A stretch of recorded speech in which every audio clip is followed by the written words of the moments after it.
Hi, everybody. Welcome to the Dope People podcast. Welcome to this hanging out session with me. I'm so happy to have you join me. I hope you're all doing well out there. Um, it's a colder morning here in Canada. It's like 10 degrees outside, and we are in October.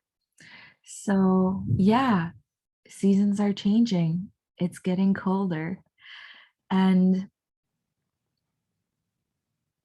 I just finished journaling not long ago and I just meditated. And now I am accompanied by this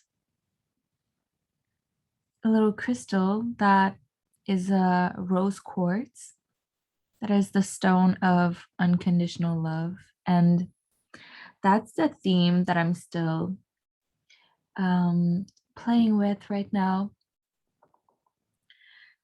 The big word of unconditional. And something kind of funny happened yesterday where I spoke about a pyramid in one of my video yesterday. It was the pyramid where at the top you see it's like an evolution of the different types of consciousness. And at the top of that consciousness is when you realize that everything is perfect. And it's a very hard thing to grasp when we perceive so many things that seem off or that feel off to us in a moment. So I come here with a bit of an intention because I want to talk about this. And at the same time, I want to be clear enough to just let whatever wants to come through just be spoken and to speak from the heart. So, well, here goes nothing. Again, thank you for being here. That's so amazing. I hope that all the videos and recordings so far have brought something nice to you. Even if it's just feeling like you're not alone and like we're hanging out, I think that's pretty cool because when I think of the podcasts that I enjoy or the YouTube videos that I watch, I enjoy them because I feel like I'm hanging out with a person and I just appreciate that connection. So I hope that it means something to you as well, and that wherever you're experiencing this connection, that you're in a space that feels good to you. And yeah, I'm just hoping that it has value for you and that you feel maybe less alone or um, maybe, yeah, just giving ourselves the gift of connection feels nice. Hmm.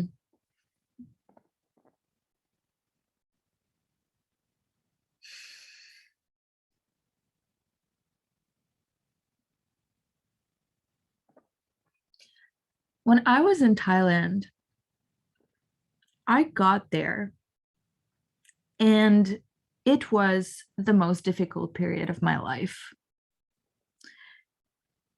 I had just lost my lover at the time.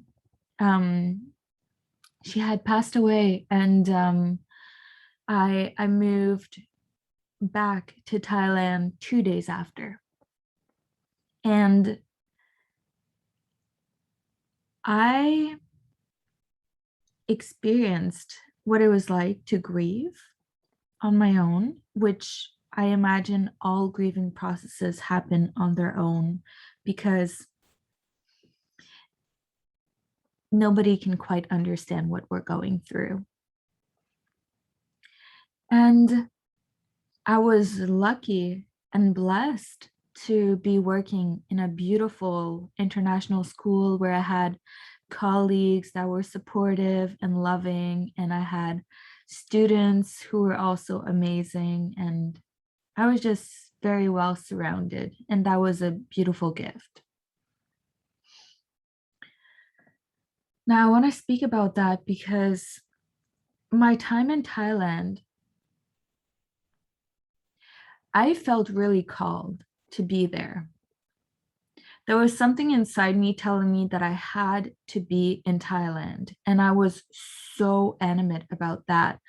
I I was so animate and I wouldn't give up on it. I wouldn't give up at all. And many things happened while I was there that confirmed that I needed to be there, but I knew that my work was done in one specific moment. And I want to talk about that. I want to talk about how I knew that my time in Thailand was over in the sense that I had done my work there. And it has everything to do with the evolution of my consciousness. So, when I'm talking about the evolution of a consciousness, all I mean is a change in perspective. That's all. Because oftentimes we pay so much attention to all the things around us and we ask for a better situation, forgetting that perhaps what we can ask for is for a different way of looking at our situation. So I got to Thailand. It was kind of the second time going there, but let's just skip that story for now. I got there just a few days after Christmas. It was on the 27th of December that I was boarding the plane. And I moved into a new space that was my own. And I started making this space my home. And it was very important for me to have a space where I could feel safe and grounded and happy to be there. But you can imagine that it was hard to be happy in that moment because I was so sad. I was sad. And yeah, it was just, you know, it was it was that. And after 2 years of living there, it's not like so much changed around. I was still living in the same space.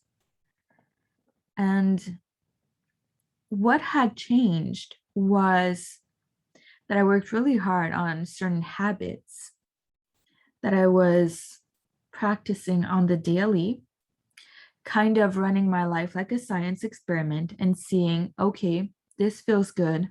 This doesn't feel so good.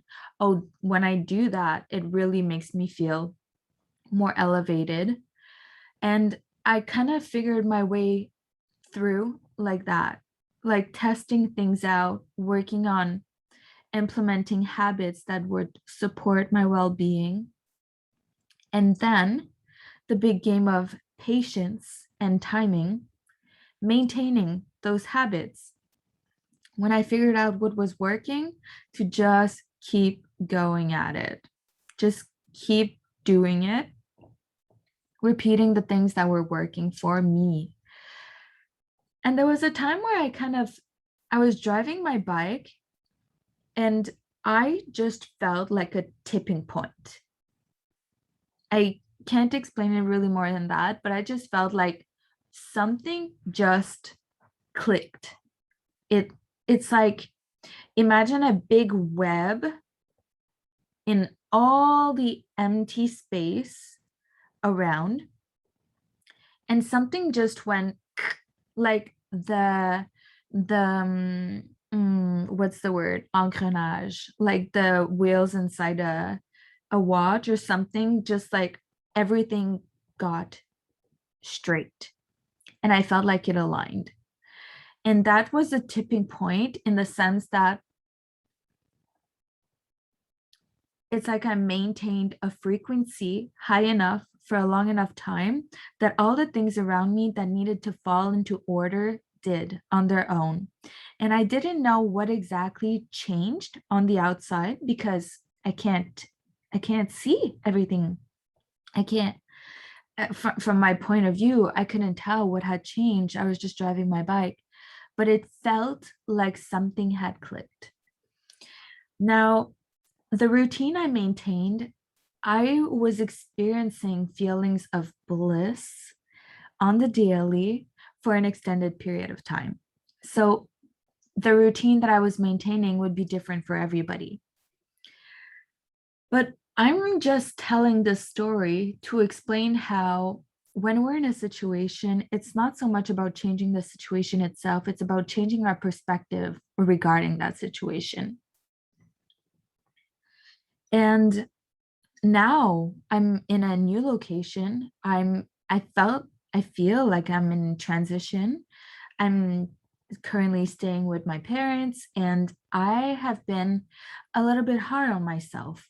I've been hard on myself because I felt like I'm I'm noticing the thought patterns that I still entertain at times, or at least I'm just being a witness to them, about believing that I should be accomplishing something in particular, or that I should be elsewhere, or that I, all those shoulds. And the shoulds are not so useful. um, I have made a choice a while back that I wanted to run my life on wants and desires. And this is probably going to tie in with all the topic of what we desire and how do we achieve those things. Now, this brings a funny picture that Alan Watts brought up one time. And it's the picture of I think it's called a bone arrow in English, the thing that you throw an arrow.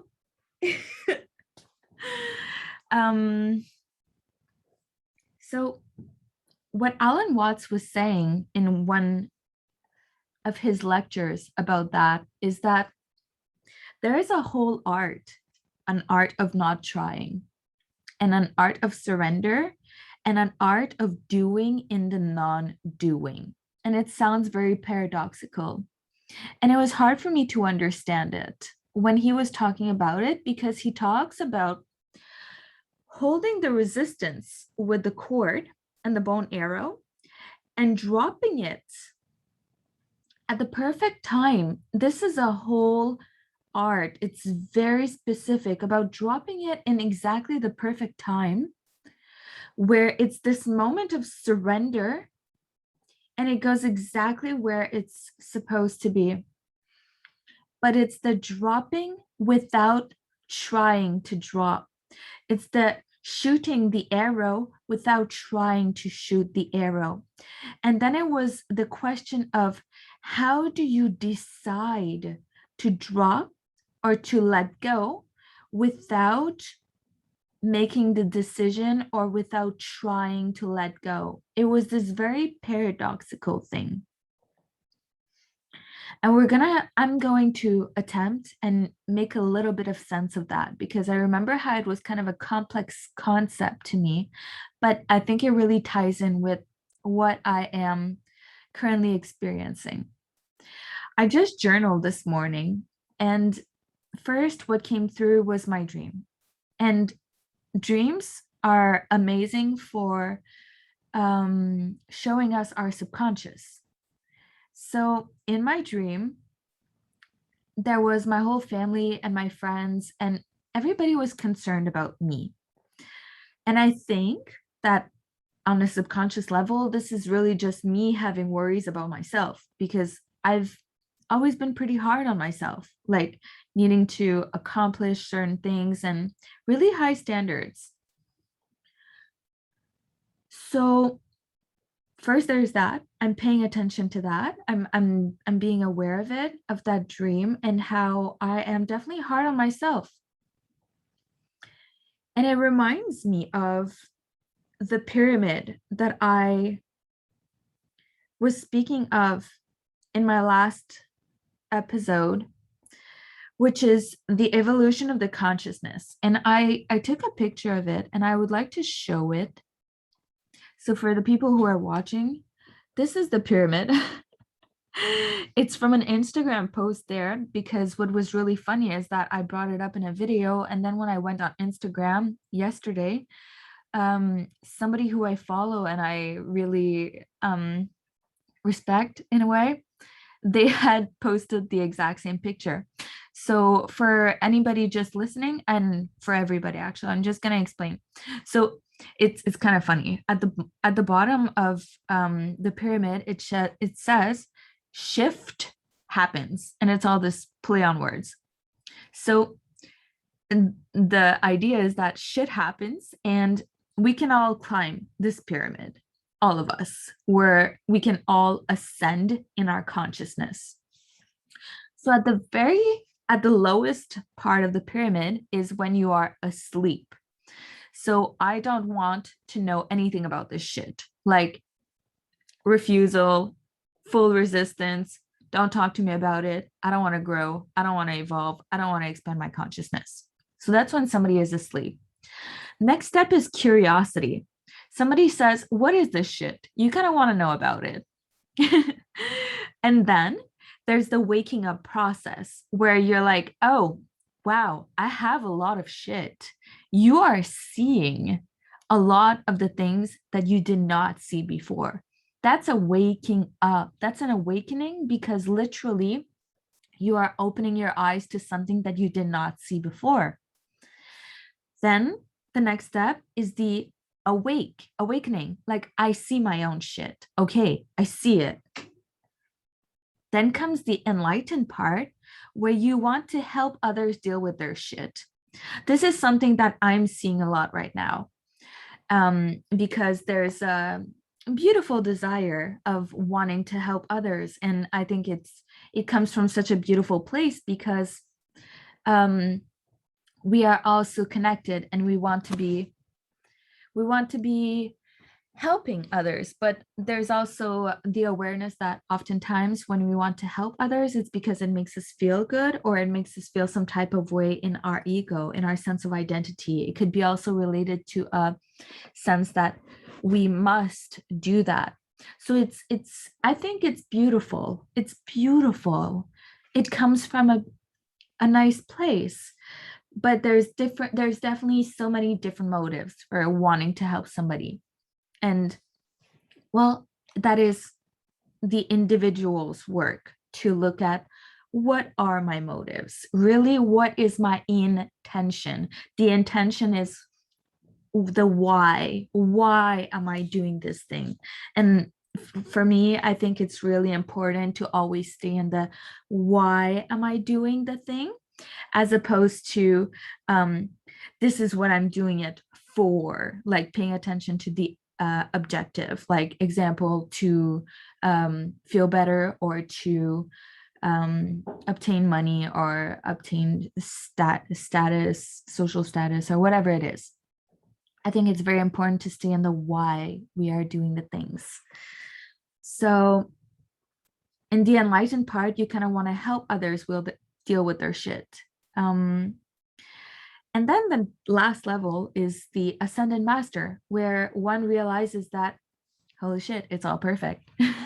So that was the little play on words with the pyramid that I wanted to share. And I wanted to share that because it ties in with my time in Thailand. And when I knew that my time was over there, is because I had cultivated enough feelings of bliss on the daily and anchored these frequencies into the earth. Now, this is going to sound abstract for anybody who hasn't really heard of this concept, but you have most likely heard of the concept of the matrix. So if you imagine the matrix, it's really just a big structure, and you have these lines going like this and like this. It's time and space. We are in the 3D realm of time and space. And within this sort of grid, this matrix that we find ourselves in, this structure, the energies that we are get encoded. We encode it with energies everywhere we go. So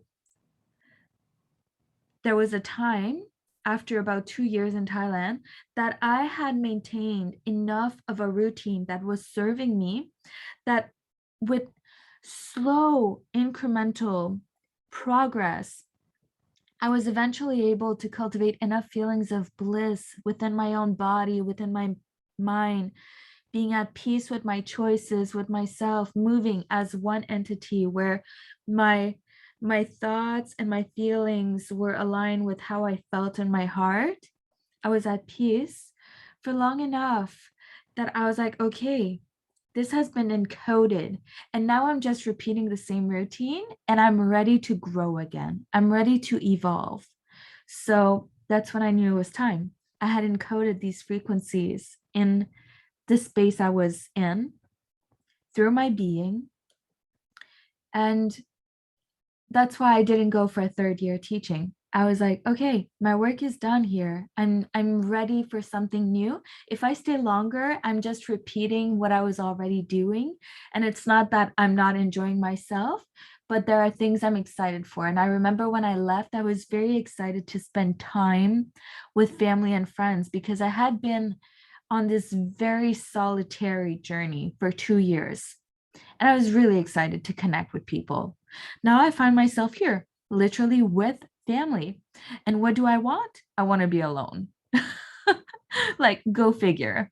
So, what I'm noticing is that my work now is to figure out the routine that is going to make me feel so happy and so blissful within myself, and just really about changing my perspective.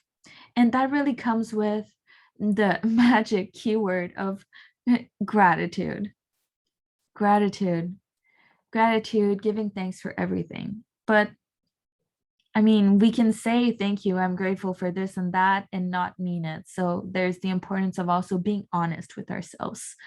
Um, we definitely tend to lie to ourselves a lot. Our mind can say whatever, like our minds can create literally anything, anything. It's just a matter of entertaining the thoughts and fueling the thoughts that make us feel best. So that's really a choice. It's like pick your painting pretty much. You can paint anything you want, but like make a painting that you enjoy, right? Because your mind is just creating pictures. Hmm.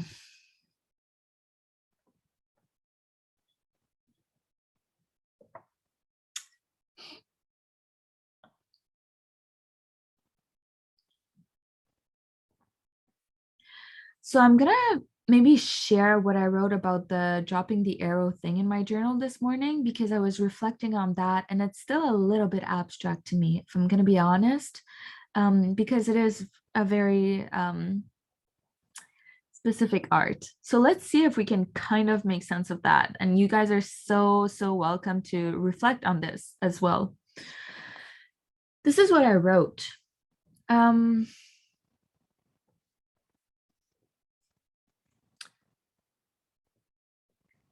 Let me just find this spot in my journal. So I'm acknowledging that I've always put a lot of pressure on myself. And I suppose that this is what makes the ascendant masters what they have become. Not to say that we are all becoming ascendant masters, but literally, like, we can all climb this pyramid that I've shown to you. We are all ascending in our own ways. We are all evolving all the time. This constant desire to become truer, more aligned, in tune, embodied in our full potential, in service, and mostly in joy, in love, to live in love. The quest that makes one grow and evolve while also realizing the value of dropping the quest and desires altogether when the time comes. Because surrender is the grand act of trust. To let go of all we know, what has brought us here, to see the divinity in all things, and most of all, the perfection in ourselves as we be. This is a thing that I work very hard on, and it's that self acceptance that I was speaking of, the self acceptance.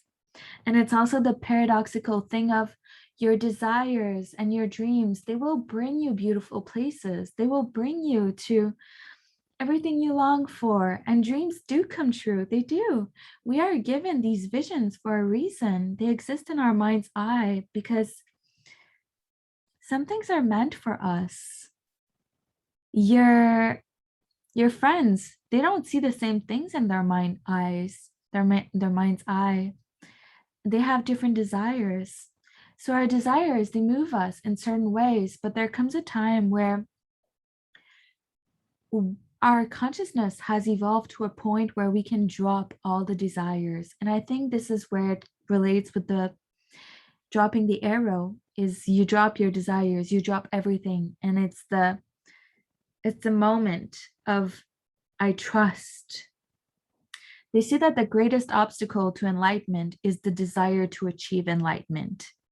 So there's this letting go and seeing the perfection of all things as it is. So it's when you realize that you can drop all the resistance, that you don't need to try anymore, because remember that trying is a resistance in itself. If I try to change myself and put all this effort in making things different than they are, I'm creating resistance as opposed to going with the flow and allowing things to be as they are.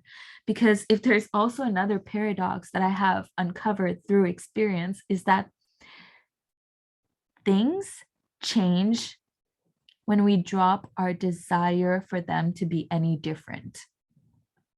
And I'm going to tell you how I've seen this from experience. I see it all the time as a teacher.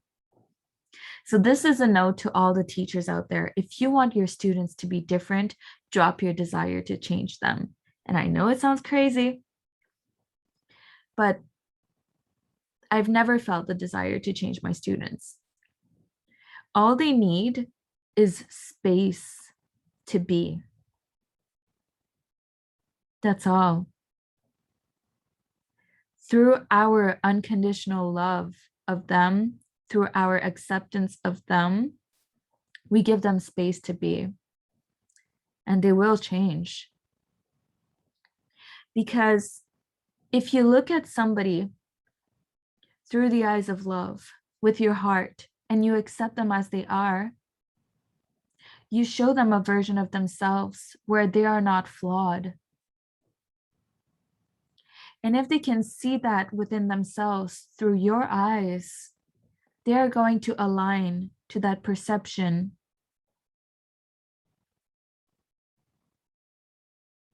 So when we look at something and we are absolutely free of desire to want to change that thing, it's like we're creating enough space for that thing to see that they are perfect. Something that maybe they have never seen before.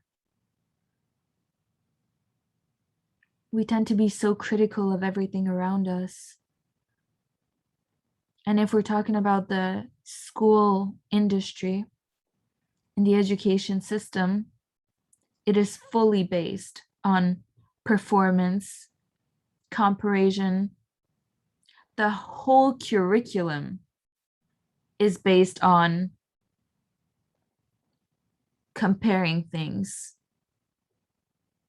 and seeing who's better and who's worst, and behavioral conditioning.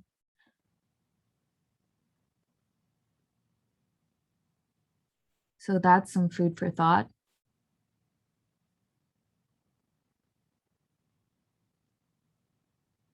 So that's what I wanted to share this morning about just maybe an invitation for all of us. An invitation, that's what I'm inviting myself in today, is where can I drop my resistance? Where can I drop my desires for things to be different? And how can I just be more grateful for everything that is right now? I have family around me, I have loving dogs, I have access to food, shelter, comfort.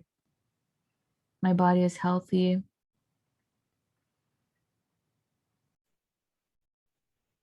There are so many things to be grateful for, and mostly we breathe. We're breathing. We're alive. We're here. I hope that this day brings you beautiful feelings of gratitude. I hope that you can also remind yourself of all the things in your life that are to be cherished, and that maybe we can cultivate enough compassion for ourselves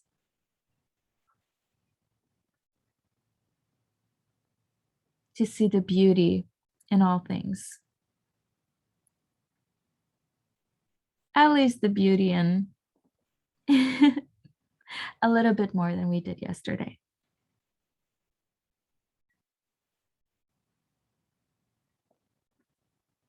and just cultivating compassion for wherever we're at. I'm going to wish you a beautiful day. I thank you for spending this time with me. I love you so much, and I will talk to you soon. Take care.